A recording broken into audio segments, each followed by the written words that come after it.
What makes Judaism a cult? Gnosticism. Okay, Gnosticism. And then their practices. Actual observant Judaism, specifically the Chabad. They'll kidnap members who try to leave. They literally dug tunnels under New York City to fulfill a prophecy from Rabbi Schneerson just recently. Got arrested for that. The way they seclude themselves from society and like make their own ghettos, basically.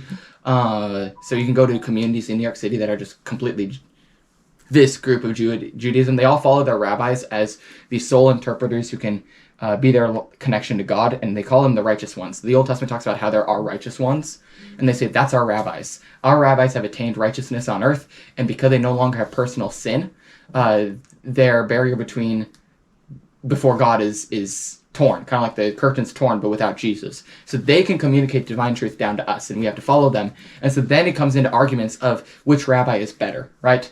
And so they don't actually believe all their different, one sect is going to be like, our rabbi is a righteous one, but yours isn't. And so they'll argue over that. That's just classic cult thing. In addition, their seclusion, again, they sequester themselves from society, and they don't even allow their members access to modern technology. I've heard a lot of them generally actually secretly have an iPhone, but they're not supposed to. They have flip phones, right? They're supposed to be disconnected from the world because physical is evil, that sort of thing. They're supposed to be kept in isolation, knowledge-wise, intellectually, culturally, all of that. They even go so far as to literally wear the exact same outfit like Men in Black. Literally just the same exact outfit. You can't come out. Even Mormons don't always do that. They have their special missionary attire, but they don't wear their missionary attire 24/7. It's not like they open up their closet and it's just white shirt, white shirt, white shirt, white shirt, white shirt. They do it secretly underneath their clothes. You've got a good point. So it's worse with more with like Chabad, where they do it externally. Oh, that is their clothes. Mm-hmm. How do they distort the gospel? They don't accept Jesus. Well, that is it. They would say that people, again, they adopt this is why people blame Judaism for being the ideology behind the Enlightenment, is because during the Middle Ages is when Rabbinical Judaism really got formalized with Maimonides, or who they affectionately call a Rambam. As one does, I guess. But anyway. A Rambam. Yeah. Sounds like a rap lyric, Rambam. Totally. Damn, call me. So he makes a commentary on the entire Old Testament and the entire Talmud, Mishnah, everything, which is why he's the authoritative guy for it, because he actually has an opinion on every single line and every single verse. So he's a great reference because there's just so much literature. A feat. That's crazy. I know. He was actually a brilliant guy. He was absolutely brilliant. He was just brilliantly deceived. And so he specifically developed a criterion for who the Messiah would be as a reaction to Christianity to exclude Jesus as being God, and developed criterion that just, anyway, it's really bad. And along with that, which this part had been going on for a while, is they recognized with the destruction of the temple that they needed a spiritual connection.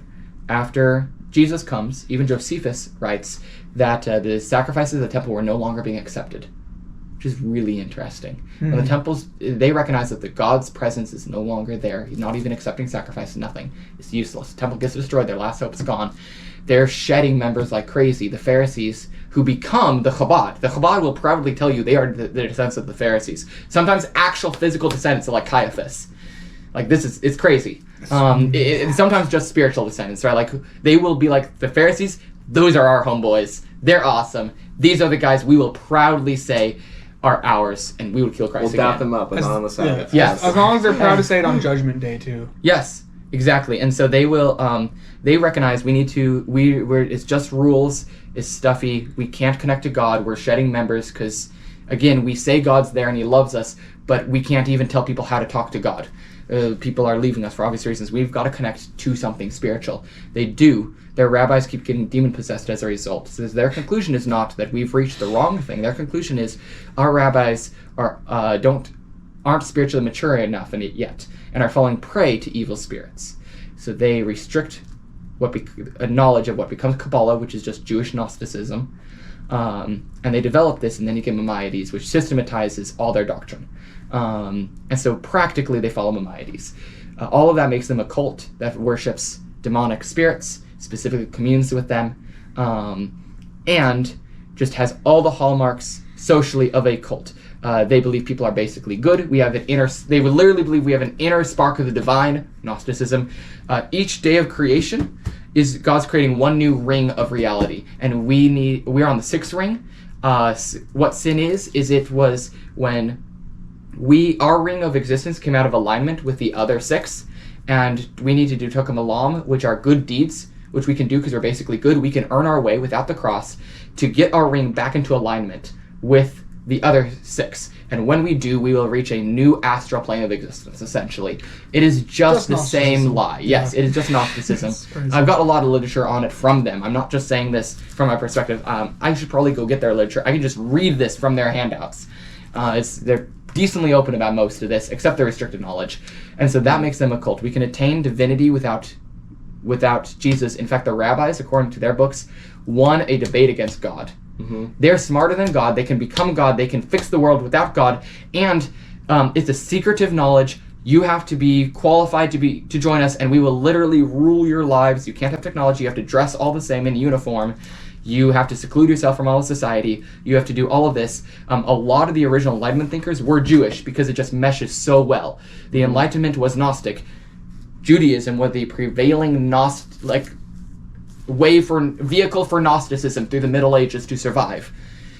And then it explodes with the Enlightenment. A lot of the Enlightenment thinkers had a Jewish background, or they embraced aspects of Judaism and became way more friendly to it after they effectively adopted Gnostic reasoning. Mm-hmm.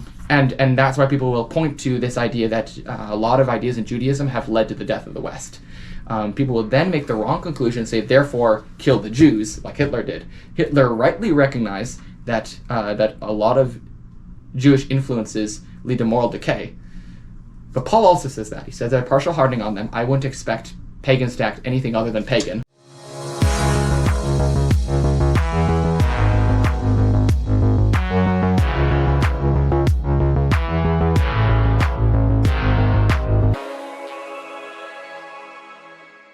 Oh yeah, I want to add something to that actually. Yeah. So not add, but along what you just said, there is what many Christians probably think, and what Muslims will tell you and tell you is, let's go down the line. It goes Islam, then before that was Christianity, before that was Judaism. No.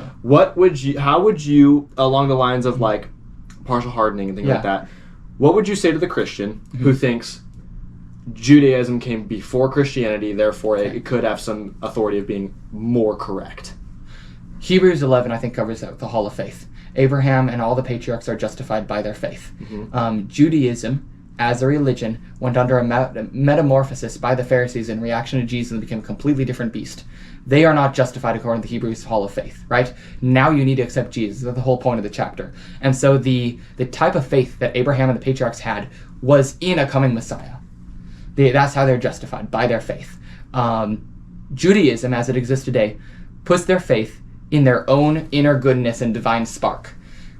That makes it a completely different religion, which is why I often call it Rabbinic Judaism, or Talmudic Judaism is another good name. It's like Mormons, right? They follow the Book of Mormon.